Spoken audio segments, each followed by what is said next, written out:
So I was up in Nebraska for the past few days doing some duck hunting, and up there it's a lot of walk-in areas. So I'm not able to bring the boat, whether it's the big boat or the layout boat. I could have done the kayak, but it would have been very pointless because I would have had to drag that kayak so long.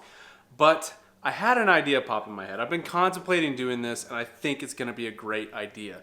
It's nothing new to the waterfowl world, but it's almost, I would consider it like a lost technology. We all know how much it sucks having to drag in your decoys or carry them over your shoulder.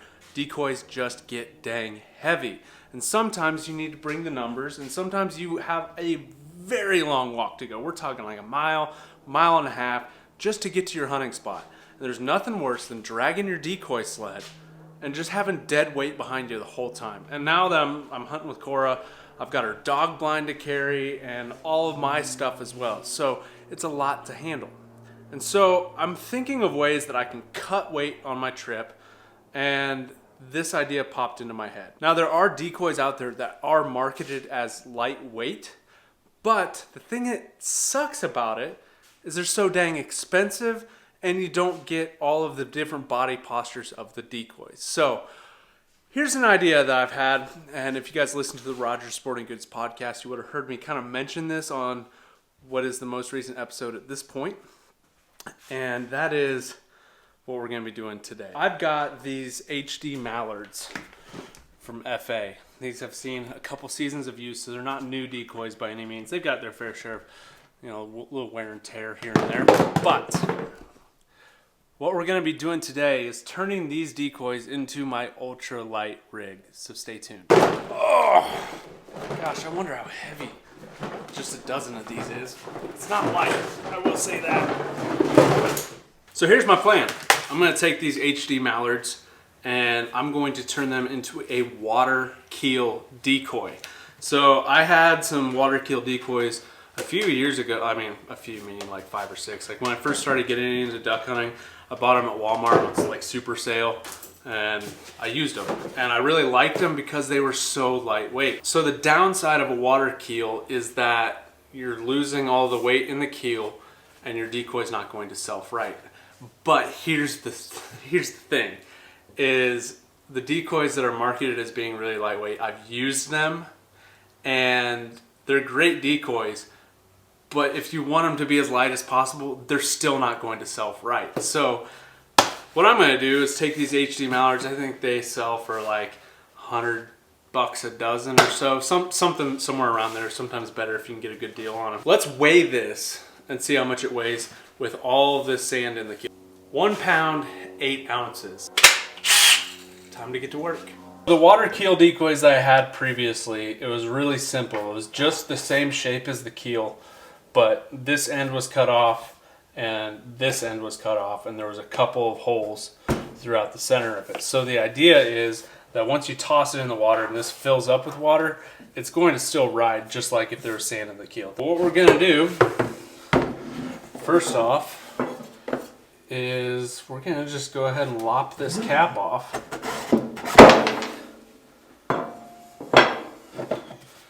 And you can see that decoy keel is just filled with sand. Just empty that bad boy out. I know that I'm going to want that attachment point, so I don't know if I want to lop that off. So we're just going to use a drill bit here.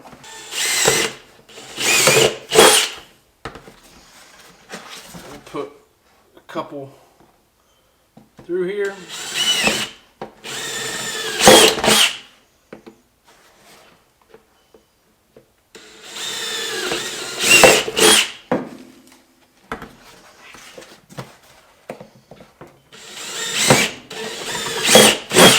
So we started, the decoy weighed 1 pound, 8 ounces.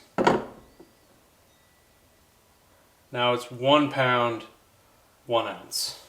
So just by removing whatever little bit of plastic we did and then removing the sand from the keel, we lost 7 ounces of weight. We lost 5 pounds of weight just by making these into water keels. Some of these decoys could lose more than that. Some could lose less, who knows. So let's go ahead and do the next decoy and find out. Little Miss Hendelina here, surface feeder hen.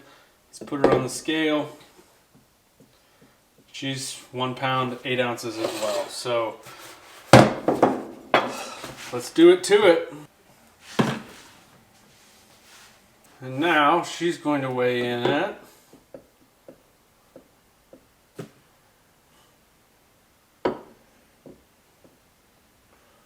1 pound, 2 ounces. I think adding a little hole at the top would be good, so then it can come out on both sides, and then it can also lose whatever air is left in there. So I'm going to add that to all the decoys, and we're just going to continue the process on 10 more of these. I got this whole dozen done, and I gotta say, like, it is a noticeable difference picking these up versus when there was a bunch of sand in the keels. Now, is it a giant difference? No. But it could just be that little bit of a difference that just makes it easier to carry stuff in. We're gonna be taking these decoys over to the lake here this evening. I gotta do some stuff with Cora out there, so we might as well take these out and see what they do. Toss them, see if they self-right or whatnot. So let's go to the lake. Here we got our water keel decoys. Pretty excited to see how this goes. We're gonna just toss them out there like we're just gonna set up a decoy spread.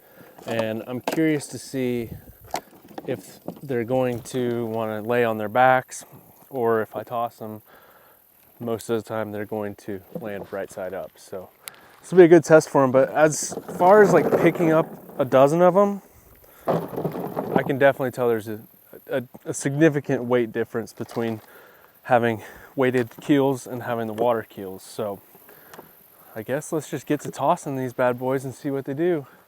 Got no clue how deep this is either. I think it's pretty shallow though. That one's set right up just fine.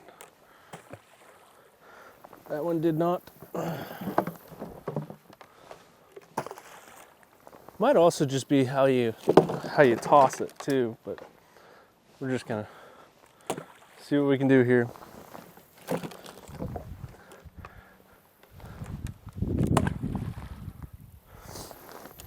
So there's 3 laying on their backs. That one did fine. I think it's really about how you throw it. I wonder if that wind will kind of push them, maybe? No? Yeah, I think it all depends on which side hits the water first. So like if it hits the back on the water first, it's gonna land on its back. If it lands with the keel side down, it'll self-right. So let's give it a go. Kind of getting the hang of this. That one had enough momentum.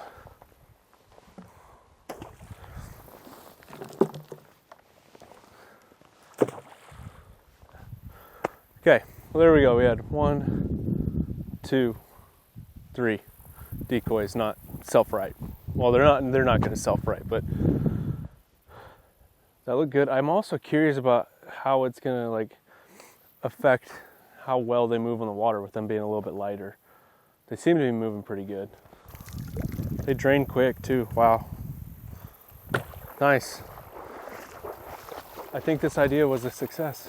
So let me know down in the comments what you guys think of this idea. Have you done this on decoys for yourself? Do you remember the old school water keel decoys? I think this is going to be a good move. Like cutting out 5-6 pounds out of the decoy sled. It might not seem like a lot, but I definitely think it's going to make a big difference, especially for those really long walks when you're already trying to pack light. Being able to bring like 3 more decoys for the same amount of weight as, like, let's say I can bring a dozen of these for the same amount of weight as it'd be 9 with weighted keels. So I'd get about 3 or 4 extra decoys out of the whole deal for the same amount of weight. So there we go. The decoys still look good. I think they're going to ride just fine in the wind, and self-riding them, it's really not that big a deal. My only concern is with the dog. With the dog going in and out of the decoys, is she going to bump them and then they flip over? We'll just have to find out. So if you guys enjoyed this, leave me a thumbs up, hit that subscribe button, and I'll catch you on the next one.